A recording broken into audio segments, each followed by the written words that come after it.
देखो, सरकार तो किसानों के लिए काफ़ी सब्सिडी की मशीनें भी खरीदी हैं, पैकिंग भी करते हैं, उसकी पैकिंग करके इंडस्ट्री में उसको हर साल बेचते भी हैं, तो वो भी काफ़ी हुआ। लेकिन इस बार काफ़ी बारिश की ज़्यादा रही, कहीं कहीं खेत गिल्ला था, वो मजबूरी रही होगी किसान की, क्योंकि उसने फसल अपनी जल्दी बोनी होती है। लेकिन फिर भी हम किसान भाइयों से अनुरोध करते हैं, बेनती करते हैं हाथ जोड़ के, भाई पराली को अगर खेत में ही खपाया जाए तो खेत की फर्टाइल हो जाता है। मैं खुद किसान हूँ, मैंने ये एक्सपेरिमेंट भी किया, पराली को खेत में खपा के आलू की फसल की, आलू बहुत होया। गेहूं की फसल करी, गेहूं बहुत अच्छी हुई, क्योंकि गेहूं की जब फसल बोते हैं तो बोते टाइम ऐसा लगता है भी खेत तैयार नहीं हुआ और घर के भी नाराज हो जाते हैं, अभी गेहूं अच्छी तरह नहीं बोई गई, लेकिन वो फाने दिखते हैं ना दान के, उसकी वजह से है। लेकिन जैसे जैसे समय बीतता है, 21 दिन के बाद 25 दिन के बाद गेहूं का पहला पानी आता है, तो पानी के अंदर वो पराली बैठ जाती है कुछ, तो फिर गेहूं नजर आने लग जाती है। जब दूसरा पानी देते हैं तो पूरी तरह से पराली खेत में समा जाती है, और वो गेहूं का रंग जो है काला होता है गेहूं अच्छी होती है उससे। इससे किसान भाइयों से हमारा अनुरोध है, आप ये ट्रायल करके देख लें, पराली का खेत में खपाओ और उससे फसल ज़्यादा होगी, आपकी आलू की फसल भी ज़्यादा होगी, और जो सब्जी करोगे वो भी ज़्यादा होगी, गेहूं करेंगे वो भी ज़्यादा होगी। और दूसरी तरफ हम पैकिंग करते हैं, इसकी सेल करते हैं इंडस्ट्री में ले जाके, वो भी एक उद्योग के रूप में इसको लेना चाहिए, और सरकार इसमें पूरी तरह से मदद करती है।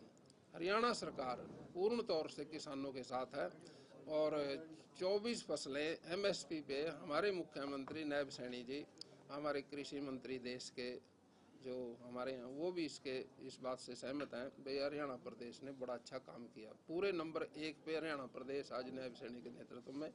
मैं समझता हूँ अगर पंजाब भी इसी रास्ते पे चले तो किसानों की सारी समस्याएं दूर हो जाएंगी। बॉर्डर पे किसान बैठे हैं, किस लिए? एमएसपी के लिए। अब एमएसपी हरियाणा में तो सारा सीएम साहब ने कर दिया, तो पंजाब सरकार भी कर दे तो दिक्कत खत्म हो जाएगी। उन्होंने करना चाहिए ये काम, तो मैं समझता हूँ भाई पंजाब सरकार ने स्टेप उठाना चाहिए। पंजाब के अंदर हमारे से ज़्यादा दान होता है, क्योंकि हमारे से बड़ा प्रदेश है वो, और दान का रकबा भी ज़्यादा है, तो उन्होंने भी इस बात पे गौर करनी चाहिए, अपने किसान भाइयों को समझाना चाहिए। मंत्री जी, अधिकारियों के साथ बैठक की आज आपने, कुछ चार्ज लेने के बाद कोई अधिकारियों के साथ? अधिकारियों के साथ अब बैठक करेंगे, आज तो आए हैं। सर, जिस तरीके से दिल्ली सरकार आरोप लगा रही है कि जो दिल्ली के अंदर पोल्यूशन हो रहा है उसके लिए हरियाणा जिम्मेदार है, वो पराली का धुआं भी जा रहा है और यमुना से जो गंदा पानी जा रहा है उसके लिए हरियाणा को जिम्मेदार जो है दिल्ली की मुख्यमंत्री आतिशी सिंह कह रही है, तो इस पर आप क्या कहेंगे सर? देखिए, बहन जी को दिल्ली के मुख्यमंत्री जो है, खेती के बारे में उसको ज्ञान तो है नहीं, वो चाहे दिल्ली के मुख्यमंत्री भी है, वो उनकी समस्याओं के बारे में उसको ज्ञान नहीं है। दिल्ली में कोई लंबी चौड़ी खेती तो होती नहीं। हमारे यहाँ एग्रीकल्चर का जो सिस्टम है हम अच्छी तरह से समझते हैं उसको, और किसान तो हमेशा देशभक्त है, अन्न पैदा करता है वो देश के लिए। हम चाहे कुछ भी करें, रोटी तो चाहिए, कहाँ से मिलेगी? किसान से मिलेगी, और किसान करता है उसका ख्याल भी रखना चाहिए।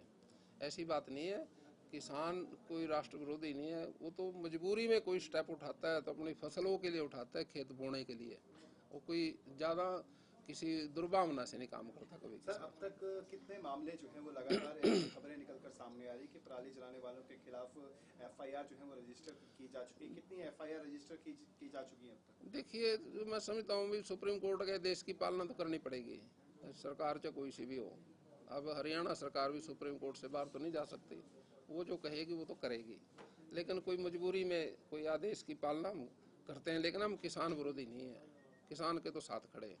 हम उनको यही समझाएंगे भी भाइयों, जो पॉल्यूशन खराब होता है उसमें ना तो आपके लिए फ़ायदेमंद है, ना उनके बच्चों के लिए फ़ायदेमंद है, ना आम नागरिक के लिए है। जो हम खेती करते हैं, खेती करने वाले गांव से बाहर जाके कुछ छोटी छोटी डेरों के अंदर भी बसे हुए हैं, हम उनको ये कहते हैं भी चारों तरफ आपके खेत है, डेरा आपका बीच में है, अगर हवा चल रही है ऊपरली खेत के आपके ऊपर डेरे पे आ रही है, उस समय में आप स्प्रे भी ना करो, ताकि उस हवा के जरिए से आपके डेरे में जहर ना आए। तो तरले पासा करो, जिस तरह से हवा इधर जा रही, जब इधर की चलेगी तो फिर इधर कर लेना। हम तो बड़ी चकसाई के साथ काम करते हैं, किसान भाई हमारे से ज़्यादा समझते हैं भाई हमने क्या काम करना है।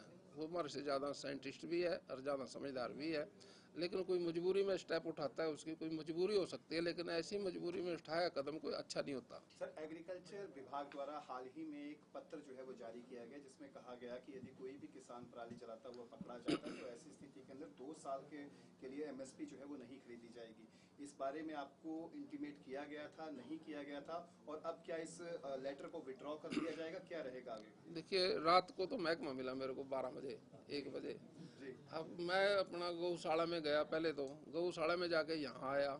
अब वो लेटर के बारे में पता करेंगे, हम रिक्वेस्ट करेंगे सुप्रीम कोर्ट से भी ऐसे लेटर जिससे किसान को नुकसान हो, तो हमारी इच्छा तो ऐसी नहीं है, कोई मजबूरी में स्टेप उठाना पड़ता है वो अलग बात। विभाग द्वारा जारी किया गया था सर वो लेटर, हाँ जी, कृषि विभाग द्वारा लेटर जारी किया गया था। तो कृषि विभाग तो मेरे को रात मिला, आज रात को। मैं तो अब करूंगा ना बात।